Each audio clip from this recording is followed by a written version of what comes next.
August 12, 1954. Civil Hospital of Lucknow, Northern India. 11:37 p.m. The suffering of the moon filled the maternity ward with a feverish heat, as if the night itself were adjusting the fate of two parents. The colonial hospital's corridors, built of brick that would, decades later, be left behind as a relic of another era, held the damp breath of monsoon season. Wooden posts along the veranda stood under relentless rain that had turned Lucknow's streets into a kind of harbor. Kamala Sharma, 27, the wife of a skilled construction foreman, had spent her life around building sites and men who worked with their hands. Vijay Sharma, a 32-year-old employee at the Kanpur Mills textile factory, paced outside, smoking to steady his nerves. In India in 1954, fathers were not allowed into delivery rooms. That was women's business. Dr. Suresh Malhotra, 45, a strict man with thick glasses, had attended more than 2,000 births in his career. He had seen everything, and yet, something about this night produced a silence he could not explain. Examinations were an age of torment. Tests were a ritual in which the baby's heartbeat, measured with a Pinard stethoscope, had to remain perfectly synchronized against the rhythm of Kamala's body. At 11:52 p.m., the first cry burst into the room, sharp, clean, undeniable. A 3.2-kilogram boy, healthy, dark-haired, with a fierce will packed into his tiny chest. "He is a beautiful boy," Mrs. Sharma, the midwife said, wrapping the baby in cotton cloths. 3 minutes later, at 11:55 p.m., the second came. But this one did not arrive well. The baby emerged silent, his lips slightly blue. Dr. Malhotra froze for a fraction of a second, then moved. Fast, precise, hands trained to fight time itself. He cleared the airway, suctioned what he could, pressed the small chest. 1, 2, 3 seconds. Nothing. 4, 5, 6. The quiet in the room grew so intense it felt like it could crack bone. The young midwife, Radha, only 22, looked as if she might collapse. Kamala screamed, her voice tearing through the ward. "Why isn't he crying? Why isn't my baby crying?" The doctor kept working. He cleared the airway again, rubbing the infant's back in strong strokes. He massaged in tight circles. Seconds became minutes. In obstetrics, a newborn's brain can be saved only for a very short window, minutes before oxygen loss becomes irreversible. Then, just when Dr. Malhotra was about to declare the worst, a tiny cough, weak, thin, but final. And then, as if pulled up from deep water, the baby released a sound that was not a normal newborn's wail. It was closer to the raw scream of someone much older, an adult cry trapped inside an infant's throat. "He's alive," the doctor said, his voice heavy with disbelief. "He's breathing." But Dr. Malhotra noticed something else. As the second baby was wrapped in a clean blanket, a dark mark showed on his skin, like a stain that didn't belong. About the size of a coin, irregular, slightly raised. Its color was reddish-brown, almost like dried blood. "Radha," the doctor ordered, "bring me the first baby." Under the harsh light, Dr. Malhotra examined the first child. There it was. A mark, in the same shape. The same irregular outline. The same size. Only the placement was different. He checked again, measured in his mind like a surgeon. The first mark sat 4.5 centimeters from the sternum, 6 centimeters below the collarbone. The second mark lay elsewhere, positioned as if it were the missing half of an invisible line drawn across another body. Kamala, watching the doctor's expression shift, whispered, "What does it mean, doctor?" Dr. Malhotra was a man of modern medicine. He had studied at Delhi University, read British medical texts, trained himself to reject superstition. There was no space for curses in his world. And yet, these were not ordinary birthmarks. 2 marks, similar, mirrored, placed as if designed to align. "They are only birthmarks, Mrs. Sharma," he said gently. "Nothing important. Your children are healthy. That is what matters." Still, after the family left, Dr. Malhotra did something he almost never did. He documented it. He took out his Kodak Brownie camera and photographed both babies, focusing carefully on the marks. Then, in his private notes, he wrote a short, precise observation. August 12, 1954. Sharma twins. Unusual mirrored marks. Positions appear inverted. First baby. Mark on the front. Second baby. Mark on the back left. If overlaid, the two marks would align to form a perfect tunnel, as if something passes through. He filed the note, locked it away, told himself it was nothing. But in the nights that followed, Dr. Suresh Malhotra found himself waking up drenched in sweat, for an entire month, haunted by the feeling that the delivery room had not only produced two children, but had opened something that should have stayed closed. The twins were named Ravi and Ashok. Ravi was born first, the louder cry, the stronger breath, the child marked on the front. Ashok came second, the quiet one, the one who almost didn't live, the one with the mark on his back. The Sharma family lived in a courtyard house in Aminabad, a neighborhood of Lucknow. It was an area of shopkeepers, tradesmen, small business owners, a middle-class world locals described as practical and rooted. The house walls were lined with stone, and near the entrance stood a small altar decorated with images of Ganesha and Lakshmi. Vijay Sharma left for work every morning at 6, employed at one of Uttar Pradesh's most prestigious textile mills. His monthly wage of 250 rupees was modest, but enough for a dignified life.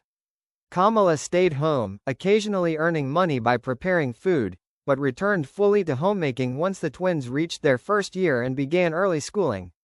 The first 4 years were, on the surface, completely normal. Ravi and Ashok grew like matched jewels. Everything seemed right. They walked hand in hand. Their first words came on time, spoken in Hindi and in the English Kamala carefully taught them. Physically, they were indistinguishable. The same height, the same weight, the same dark brown eyes, the same straight black hair.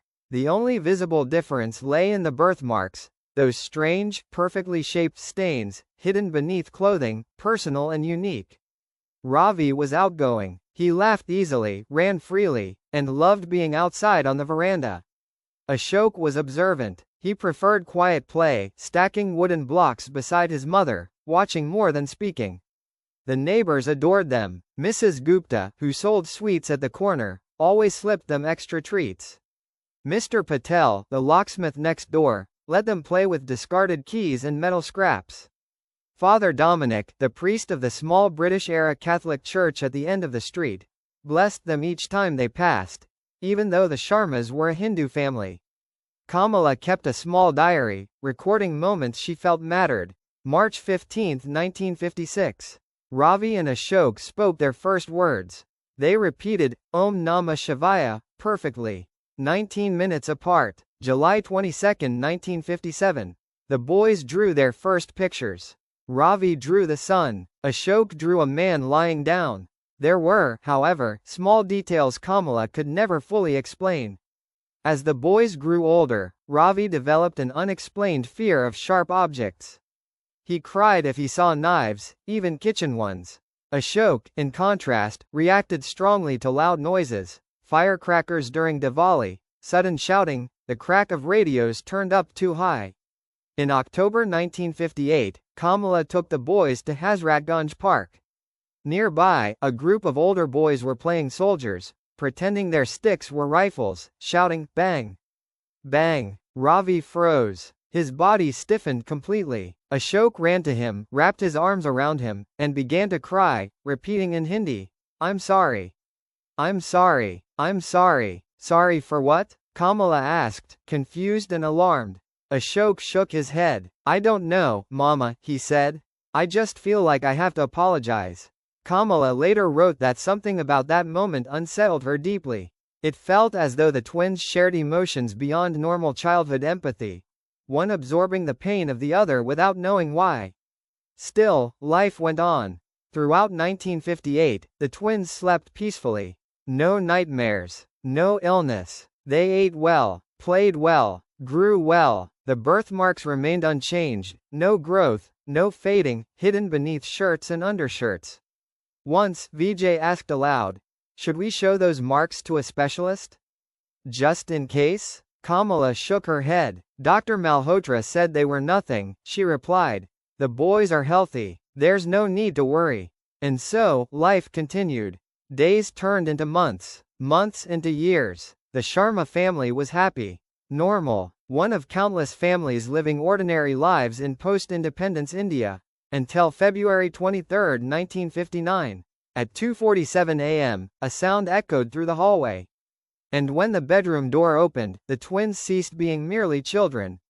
They became something else, something science could not explain, and faith alone might begin to understand.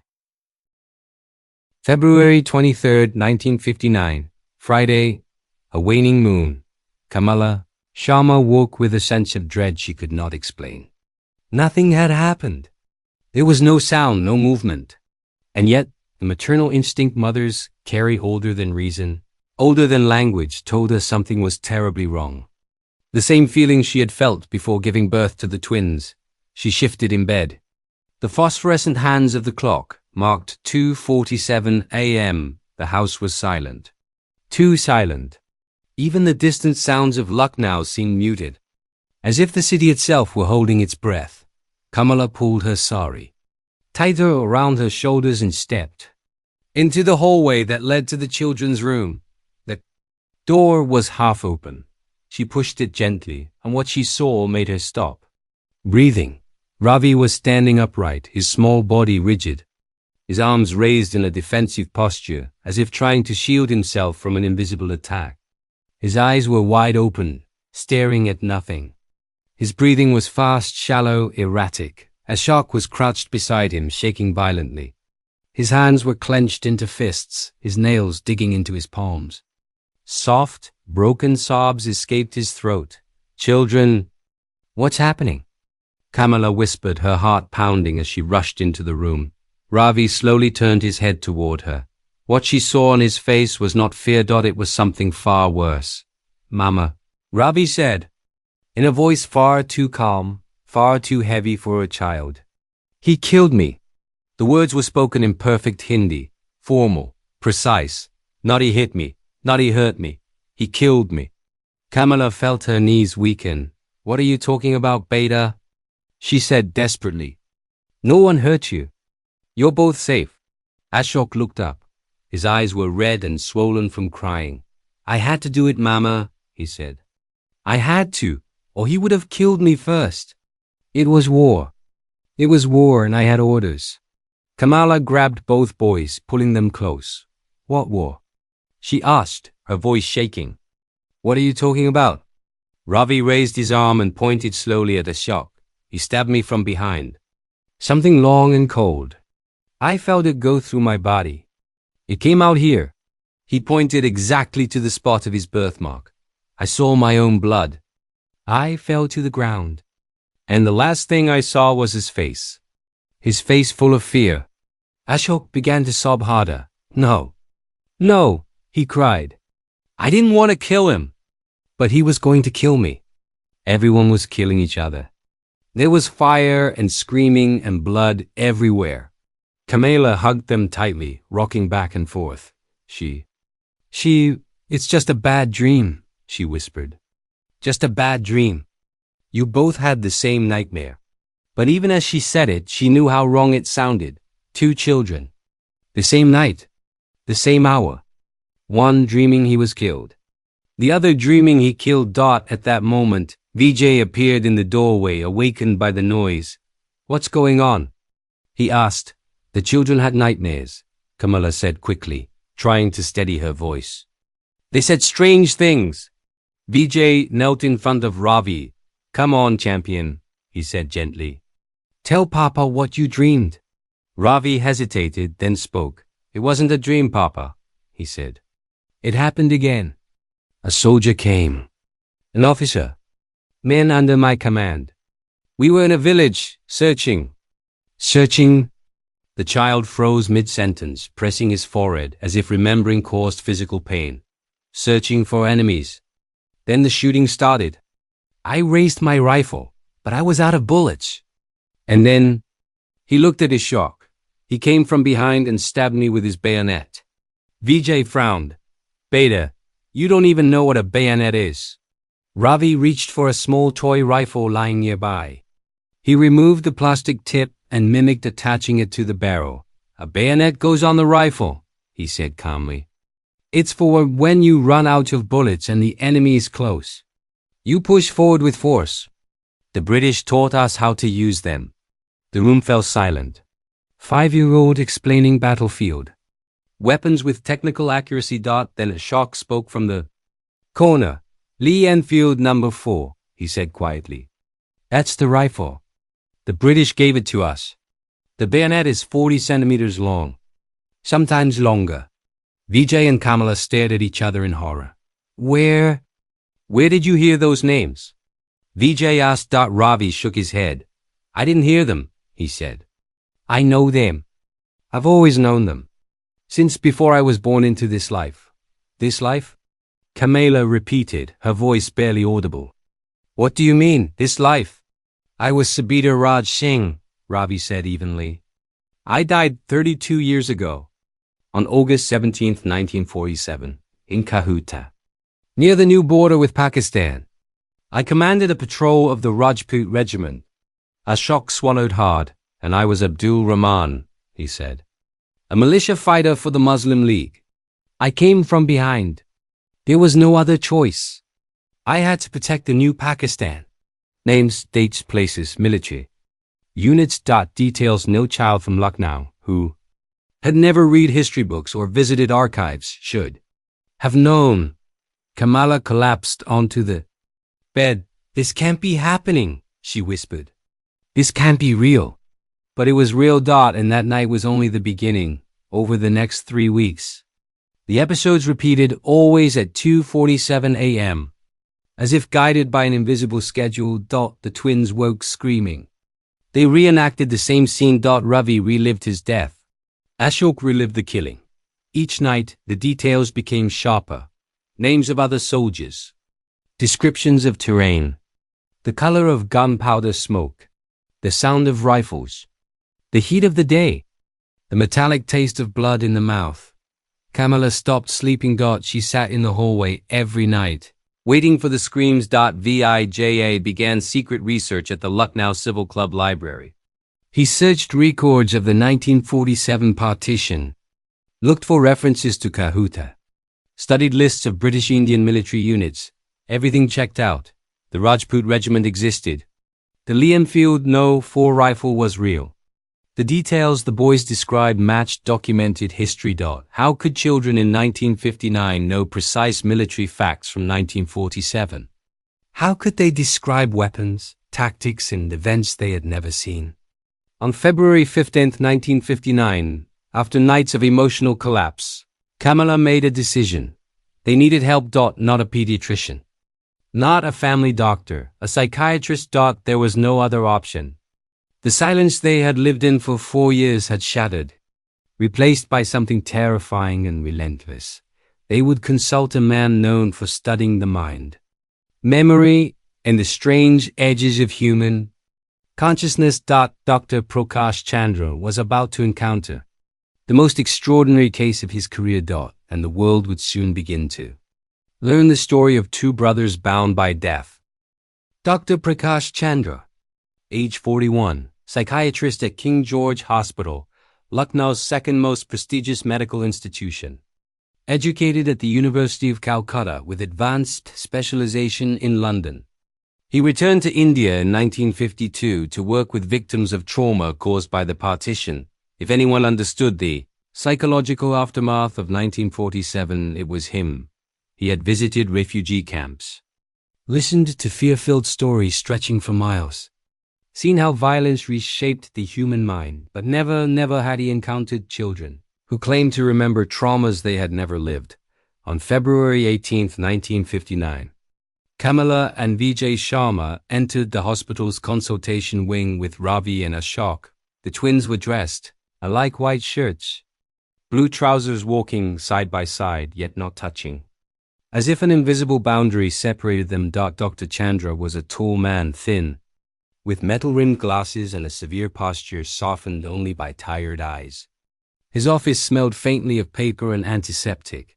It was a traditional consulting room, a wooden desk, patient files, a couch, and shelves lined with medical books in English and Hindi. Mr. and Mrs. Sharma, please sit, he said, in a calm but authoritative tone.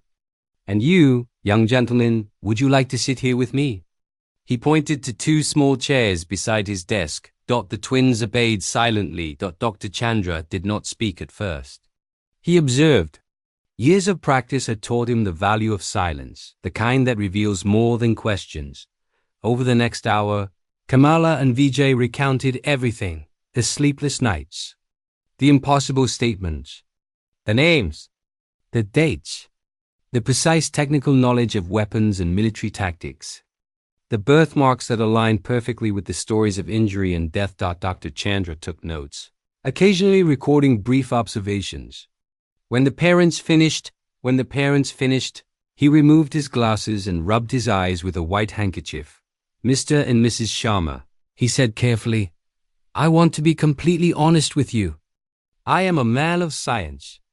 I was trained in psychoanalysis, influenced by Freud, Jung, and modern British psychiatry. And in all my years of study, I have never found credible evidence of memories from past lives. Kamala's voice trembled.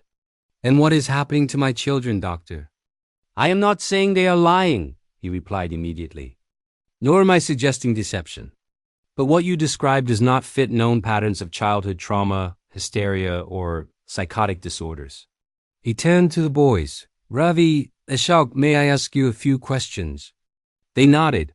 Ravi, he began, when you speak about these events, does it feel like a dream or like something you remember? Ravi thought for a moment. Remembering, he said. Dreams feel blurry when you wake up. This is clear, like it happened yesterday. And when you are, Ravi, are you asleep when these memories come? Ravi hesitated. I think Ravi is asleep. But the other one, the Sabita, he is awake. It's like two people sharing the same place, taking turns. Dr. Chandra wrote quickly. Ashok, do you feel the same? Ashok nodded. Yes, doctor. But I feel more guilt.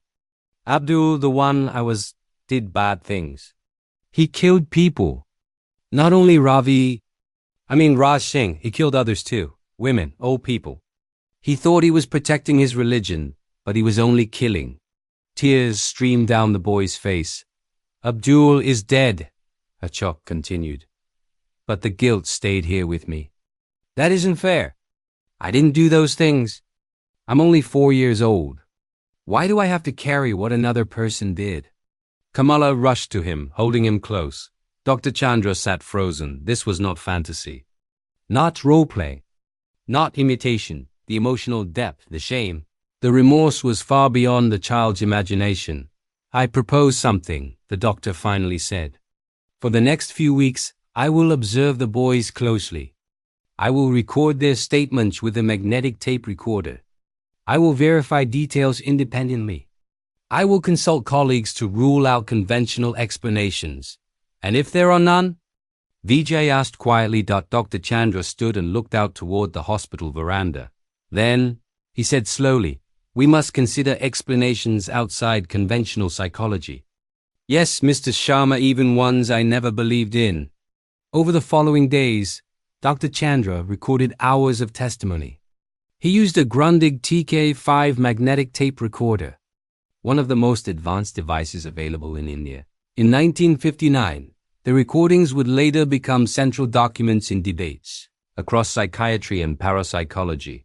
On February 27th, during the third session, Dr. Chandra made a critical decision. He separated the twins. Ravi stayed in the office. Ashok waited outside. Ravi, the doctor said gently, I want you to tell me about August 17, 1947, the day Raj Singh died. The child closed his eyes. And then he began to speak with impossible fluency. Ravi described life as a soldier stationed near Rawalpindi in the final days before partition. He described daily rations, the taste of overboiled tea, the exact weight of the Lee Enfield rifle with bayonet 4.4 kilograms. He detailed briefings with 6 officers, orders to patrol villages near the emerging Pakistani border, intelligence reports of Muslim militias attacking refugee convoys. He named the men under his command. Havildar Mohan Lal, Sepoy Ajit Kumar, Sepoy Rakesh Verma, Lansnake Sunil Desai. 3 hours of marching through rain-soaked terrain. Uniforms heavy with water. Mud clinging to boots. Then Kahuta, a nearly abandoned village. Adobe houses. Narrow streets. A central square. An unnatural silence. We knew it was a trap, Ravi said flatly. Villages are never that quiet. There are always dogs, chickens, children. But this one was dead. Completely dead. He described entering house by house. Bodies. Families slaughtered. Blood still wet. Then the ambush. Shots from rooftops, windows, alleys. 40 or 50 militia fighters. Verma fell first. A bullet to the head. Desai next. Shot through the chest. Ammunition ran out. Bayonets came out.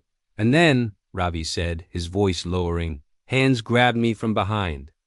I felt cold metal enter my back right here. He pointed exactly to his birthmark. It went straight through. Came out here. He touched his chest. I didn't feel pain at first. Just heat, then cold. My rifle fell. And when I turned, I saw his face. Whose? Dr. Chandra asked. His. Abdul's. My brother in this life. I recognized him the moment I was born and saw him. Same face, same eyes. He was afraid. He had just killed me and he was afraid. Ravi paused, tears falling. I died looking at him. It took maybe 2 or 3 minutes. I felt my heart slow. And the last thought I had was this worth it? Dr. Chandra could no longer write. After a long silence, he asked, what happened after? Darkness, Ravi said. For a long time. Then light. Pain, the pain of being born. And then you. And a tired woman who loved me. My new mother. Dr. Chandra felt his hands shake. Later, he repeated the process with Ashok. The account matched perfectly, but from the opposite side. Abdul Rahman, 28, a militia member with no formal training. Armed with a Lee Enfield rifle he had barely used before. Pressured by Muslim League leaders to cleanse non-Muslim villages. Forced to participate in killings. Abdul didn't want to, Ashok said softly. But they told him he'd be a traitor. So he closed his eyes and did it. He described the ambush. The officers stepping forward. The bayonet thrust. And when Abdul looked into his eyes, Ashok said, trembling, he saw that the enemy was just another young man who wanted to live. Just like him? What happened next? The doctor asked. Abdul died later. September 8, 1947, in Lahore. From infection. Before he died, he said, I deserve this. Ashok looked directly at Dr. Chandra. Do you understand now, doctor? That guilt didn't die with Abdul. It came with me into this life. Dr. Chandra had no answer. At home. He verified everything. Dates, places, units, weapons. All accurate. What disturbed him most were not the facts, but the emotions. Fear, guilt, regret. Too real. Too deep. Dr. Prakash Chandra made a decision. He needed help. Someone who studied cases like this. He needed to contact Dr. Ian Stevenson.